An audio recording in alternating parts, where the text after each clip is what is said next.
علامہ اقبال علیہ الرحمہ کہتے ہیں رہ گئی رسم ازا روح بلالی نہ رہی، رہ گئی رسم ازا روح بلالی نہ رہی، فلسفہ رہ گیا تلقین غزالی نہ رہی، فلسفہ رہ گیا تلقین غزالی نہ رہی، مسجد مرثیہ خواہاں ہیں کہ نمازی نہ رہے۔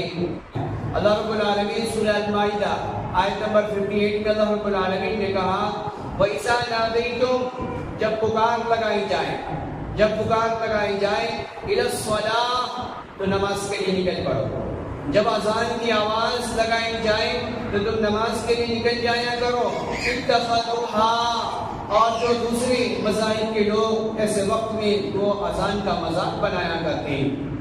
آگے اللہ رب العالمین نے سورہ جمعہ میں کہا کہ وَإِذَا نُودِيَ لِلصَّلَاةِ، جب تمہیں اذان دی جائے تو تم نماز کے لیے نکل پڑو اور یہ تمہارے لیے بہتر ہے۔ کہ آذربائیجان میں اذان کی آواز سے کھلنے والا ایک پلانٹ دیکھا گیا، ایک پھول دیکھا گیا، ایک شخص تھا جسے پھولوں سے بہت زیادہ پیار تھا۔ CNN کی رپورٹ ہے، اسے پھولوں سے بہت زیادہ پیار تھا، تو وہ جیسے جیسے اذان کی آواز بلند ہوتی تو کیا دیکھتا اپنے پارک میں جانے کے بعد، وہ دیکھتا کہ اذان کی آواز سے پھول کھل رہا ہے اور جیسے جیسے آواز بس سمٹ رہی ہے ویسے ویسے وہ پھول پھر سمٹ جا رہا ہے۔ یہ CNN کی رپورٹ سے پتہ چل رہا ہے۔ اعوذ باللہ من الشیطان الرجیم، بسم اللہ الرحمن الرحیم۔ وَإِذَا نَادَيْتُمْ إِلَى الصَّلَاةِ اتَّخَذُوهَا هُزُوًا وَلَعِبًا۔ معزز سامعین کرام، حاضرین اسلامی بھائیوں، ہر قسم کی تعریف و توصیف حمد و ثنا اللہ رب العزت کی ذات کے لیے خاص ہے۔ درود و سلام ہو آمینہ کے لال جناب محمد رسول اللہ صلی اللہ علیہ وسلم پر، اللہم صلی علی محمد وعلی آل محمد۔ سامعین، آج کے درس کا عنوان ہے اذان کی اہمیت۔ اذان ایک بہت ہی پیاری ندا ہے اور یہ ندا کسی انسان کی طرف سے نہیں بلکہ اللہ سبحانہ وتعالی کی طرف سے۔ علامہ اقبال علیہ الرحمہ کہتے ہیں رہ گئی رسم ازا روح بلالی نہ رہی، رہ گئی رسم ازا روح بلالی نہ رہی، فلسفہ رہ گیا تلقین غزالی نہ رہی، فلسفہ رہ گیا تلقین غزالی نہ رہی، مسجد مرثیہ خواہاں ہیں کہ نمازی نہ رہے، یعنی وہ صاحب اوصاف حجازی نہ رہے۔ اذان تو ہوتی ہے لیکن یہ اذان ہمارے دل پر دستک نہیں دیتی۔ اذان کی آواز ہم سننے کے بعد بھی لو نغیب میں لگ جایا کرتے ہیں، حالانکہ اللہ رب العالمین کا نظام دیکھیں، زمین سے چاند کی دوری 3,84,000 کلومیٹر ہے۔ 3,84,000 کلومیٹر ہے یہ دوری۔ اللہ سبحانہ وتعالیٰ وہاں پر بھی اذان کی آواز کو سنا رہا ہے، وہاں پہ بھی اللہ رب العالمین اذان کی آواز کو پہنچا رہا ہے۔ اللہ رب العالمین سورہ المائدہ آیت نمبر 58 میں اللہ رب العالمین نے کہا وَإِذَا نَادَيْتُمْ، جب پکار لگائی جائے، جب پکار لگائی جائے إِلَى الصَّلَاةِ، تو نماز کے لیے نکل پڑو۔ جب اذان کی آواز لگائی جائے تو تم نماز کے لیے نکل جایا کرو۔ اتخذوها، اور جو دوسرے مذاہب کے لوگ ایسے وقت میں وہ اذان کا مذاق بنایا کرتے ہیں۔ آگے اللہ رب العالمین نے سورہ جمعہ میں کہا کہ وَإِذَا نُودِيَ لِلصَّلَاةِ، جب تمہیں اذان دی جائے تو تم نماز کے لیے نکل پڑو اور یہ تمہارے لیے بہتر ہے۔ پہلے زمانے میں جب اذان کی آیت نازل نہیں ہوئی تھی اور یہ احکام نبی مکرم صلی اللہ علیہ وسلم پر نازل نہیں ہوا تھا، تو ایسے وقت میں لوگ الگ الگ انداز سے ندا لگایا کرتے تھے، دعوت دیا کرتے تھے، اللہ کے بندوں کو اللہ کی طرف بلانے کی کوشش کیا کرتے تھے۔ اس میں الگ الگ ہے۔ ابو داؤد کی روایت ہے، عبداللہ ابن زید رضی اللہ تعالیٰ عنہ کہتے ہیں کہ لما امر رسول اللہ صلی اللہ علیہ وسلم، اللہ کے رسول صلی اللہ علیہ وسلم نے حکم دیا بالناقوس، ناقوس کا۔ ناقوس ایک ٹیڑھی میڑھی آلات ہوتے ہیں جس سے بہت ہی پیاری اور سریلی آواز نکلا کرتی ہے۔ پہلے زمانے میں اس ناقوس میں پھونک مار کے آواز نکالی جاتی تھی۔ اس کے بعد لوگ لجمع الصلاۃ، یہ عمل اس لیے اختیار کیا جاتا تھا لوگوں کو نماز کے لیے جمع کرنے کے لیے۔ اس کے بعد ایک مرتبہ وہ کہتے ہیں کہ میں سویا اور سونے کے بعد میں کیا دیکھ رہا ہوں کہ یحمل ناقوسا فی یدی، کہ ایک آدمی گزر رہا ہے اور وہ اپنے ہاتھ میں ناقوس لیے ہوا ہے اور وہ کہہ رہا ہے یا عبداللہ اتبع الناقوس، کہ تم ناقوس کی اتباع کرو، یعنی تم جیسے جیسے آواز آ رہی ہے ایسی ایسی آواز لگاؤ۔ قال ما تصنع فقلت خیر، تو اس نے کہا کہ اس میں کیا خیر ہے، اس میں کون سی خیر کی بات ہے؟ تو فقلت له، کہا قال بل قال فقال يقول الله اکبر اللہ اکبر۔ اس کے بعد وہ اس نے کہا کہ میں نے ایسے ایسے کلمات میں نے سنے ہیں، میں نے دیکھا ہے۔ پھر انہوں نے کہا کہ ایسے ایسے کلمات ادا کیے جائیں، یعنی اذان کی کلمات، اذان کی کلمات۔ اب اتنے میں نبی علیہ السلام نے حکم دیا کہ اذان دی جائے۔ اتنے میں حضرت عمر رضی اللہ، جیسے جیسے اذان کی آواز بلند ہوئی، حضرت بلال نے جیسے اذان کی صدا لگانی شروع کی تو حضرت عمر بن خطاب رضی اللہ تعالیٰ عنہ بھاگے آئے اور آپ کا ازار زمین سے لٹک رہا تھا اور لٹکتے ہوئے وہ آئے۔ فلما سمع عمر، جب عمر رضی اللہ تعالیٰ عنہ نے اذان کے کلمات سنے، نداء بلال بلا رہے تھے لوگوں کو نماز کے لیے۔ خرج الى رسول اللہ صلی اللہ علیہ وسلم، وہ نبی علیہ السلام کے پاس نکلے، یجر ازارہ، یہاں تک کہ آپ کا ازار لٹک رہا تھا، وہ یقول، اور وہ انہوں نے کہا یا رسول اللہ صلی اللہ علیہ وسلم والذی بعثک، قسم ہے اس ذات کی جس نے آپ کو نبی بنا کر مبعوث فرمایا ہے کہ یقیناً میں یہی کلمات میں نے خواب میں دیکھا، میں نے بھی یہی کلمات میں نے خواب میں دیکھا ہے۔ تو نبی علیہ السلام نے کہا فللہ الحمد، کہ عمر تو نے تصدیق کر دی، تو نے خواب کی تصدیق کر دی۔ تو یہ اللہ رب العالمین کی طرف سے یہ اذان کی ندا ہے۔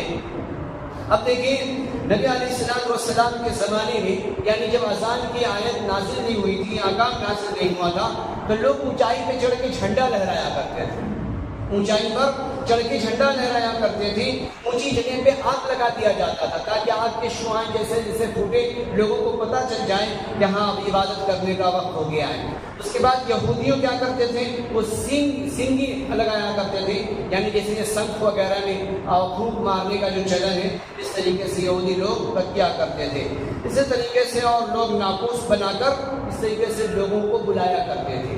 اب دیکھیں اذان، صرف اذان کی آواز کے اثرات انسانوں پر ہی نہیں بلکہ اللہ رب العالمین کے غیر جاندار مخلوق، اس پہ بھی اللہ رب العالمین اپنے اثرات کو مرتب کرتا ہے۔ وہ اثرات کیا ہیں کہ آذربائیجان میں اذان کی آواز سے کھلنے والا ایک پلانٹ دیکھا گیا، ایک پھول دیکھا گیا، ایک شخص تھا جسے پھولوں سے بہت زیادہ پیار تھا۔ CNN کی رپورٹ ہے، اسے پھولوں سے بہت زیادہ پیار تھا۔ تو وہ جیسے جیسے اذان کی آواز بلند ہوتی تو وہ کیا دیکھتا، اپنے پارک میں جانے کے بعد وہ دیکھتا کہ اذان کی آواز سے پھول کھل رہا ہے، اور جیسے جیسے آواز بس سمٹ رہی ہے ویسے ویسے وہ پھول پھر سمٹ جا رہا ہے۔ یہ CNN کی رپورٹ سے پتہ چل رہا ہے۔ اس کے بعد آگے چلیں، ایک اور ایسٹرونومی کے بہت ہی ماہرین گزرے ہیں، وہ کہتے ہیں ملیشیا کے اخبار میں دا اسٹار نامی اخبار 10 جنوری 1983 کو شائع ہوا، وہ انہوں نے لکھا، اور سری لنکا میں بھی یہ چیزیں شائع ہوئی کہ چاند پر پہلا قدم میں نے رکھا۔ وہ بندہ کہہ رہا ہے کہ چاند پر جب میں نے پہلا قدم رکھا تو میں نے اذان کی آواز سنی، میں نے اذان کی آواز سنی۔ یہ سری لنکا سے بھی اخبار شائع ہوا، اس کے اندر بھی یہ نیوز چھپی۔ اب آگے چلیں، گجرات کی ایک خاتون ہے، گجرات کی ایک خاتون ہے مس ولیم، سنیتا ولیم کہتی ہیں، سنیتا ولیم CINDIAN کہ دا ساؤنڈ آف اذان، وہ کہتی ہیں کہ میں جب اسپیس پر گیا تو میں نے اذان کی آواز سنی، اور اس کے بعد وہ یہ سیکنڈ انڈین لیڈی ہے، وہ 9 تاریخ 7ویں مہینے 2011 میں یہ چاند پر گئی تھی۔ وہ کہہ رہی ہیں کہ ارتھ لک ویری بلیک، جب میں نے اوپر سے زمین کی طرف دیکھا تو یہ بہت ہی کالا دکھ رہا تھا، میں نے اوپر سے جب نیچے دیکھا تو یہ بہت ہی کالا، بہت ہی ڈارک دکھ رہا تھا۔ اور اس کے بعد اس نے کہا، اس نے ایکسیپٹ کیا کہ میں نے اوپر سے 2 پلیسز دیکھے، اوپر سے میں نے 2 جگہ دیکھی، 2 نشانات دیکھے۔ جب اس نے اسکوپ سے ٹیلیسکوپ سے دیکھنے لگی تو وہ کہہ رہی ہے آئی لک تھرو دا ٹیلیسکوپ، تو میں نے جب ٹیلیسکوپ سے میں نے دیکھنے کی کوشش کی تو مجھے وہ مکہ المکرمہ اور وہ مسجد نبوی دکھائی دی، مجھے مکہ المکرمہ اور مسجد نبوی دکھائی دی۔ اب اندازہ لگائیں 3,84,000 کلومیٹر کو اللہ رب العالمین چیر کے اللہ رب العالمین سمائی دنیا میں اذان کی آواز کو گونج رہے ہیں، اور پوری دنیا میں یہ اذان کی آواز پھیلتی رہتی۔ سب سے پہلے جب فجر کی اذان کی آواز انڈونیشیا میں اذان کی آواز بلند ہونے لگتی، تو اس کے بعد وہ اذان جیسے ہی ختم ہوتی، ملیشیا میں اذان کا وقت شروع ہو جاتا، ملیشیا میں اذان کا وقت شروع ہو جاتا، ملیشیا میں جیسے اذان کا وقت ختم ہوتا ڈھاکہ میں شروع ہو جاتا، ڈھاکہ میں ختم ہوتا سری لنکا میں شروع ہو جاتا، سری لنکا میں ختم ہوتا تو انڈیا میں شروع ہو جاتا، انڈیا میں شروع ہو جاتا، اور جب انڈیا میں ختم ہوتا تو پڑوسی ملک پاکستان میں اذان کی آواز کا وقت شروع ہو جاتا اور اذان دینے لوگ شروع کر دیا کرتے۔ اس کے بعد وہ اذان چلتی رہتی، افغانستان کو پہنچ جاتا، اس کے بعد مسقط، یمن، سعودی عربیہ، کویت، دبئی، یمن، ایران، استنبول، لیبیا، امریکہ، یہ تمام 9 گھنٹے مسلسل یہ آواز فضاؤں میں گردش کرتی رہتی 9 گھنٹے تک مسلسل یہ آواز سفر کرتی رہتی، اور سفر کرنے کے بعد پھر 9 گھنٹے کے بعد انڈونیشیا میں اذان کا وقت ہو جاتا، پھر انڈونیشیا میں اذان کا وقت ہو جاتا، اور اس وقت کا وہ وقت ظہر کا وقت ہو جاتا۔ اب اندازہ لگائیں، اللہ رب العالمین ایک ایک لمحہ، ایک ایک دقیقہ اللہ سبحانہ و تعالیٰ نے اپنی کبریائی اور اپنی الوہیت کو بیان کرنے کے لیے اللہ رب العالمین نے ایک ایسا سسٹم بنا رکھا ہے۔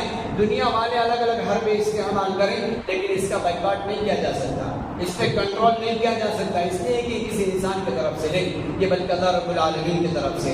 اس کے بعد یہ اذان کے سلسلے میں اللہ رب العالمین سورہ فصلت کی آیت نمبر 33 میں اللہ رب العالمین نے کہا وَمَنْ أَحْسَنُ قَوْلًا مِّمَّنْ دَعَا إِلَى اللَّهِ، کہ لوگوں اللہ کے بندوں کو اچھی آواز سے، اچھی دعوت کے ذریعے سے انہیں بلاؤ، وَعَمِلَ صَالِحًا، اور نیک عمل کرو، وَقَالَ إِنَّنِي مِنَ الْمُسْلِمِينَ، اور کہیے کہ اس کے بعد تم اپنے آپ کو اللہ رب العالمین کے حوالے کرو۔ وَقَالَ معاویہ رضی اللہ تعالیٰ عنہ کہتے ہیں سمعت رسول اللہ صلی اللہ علیہ وسلم، وہ کہتے ہیں کہ میں نے نبی علیہ السلام کو فرماتے ہوئے سنا المؤذنون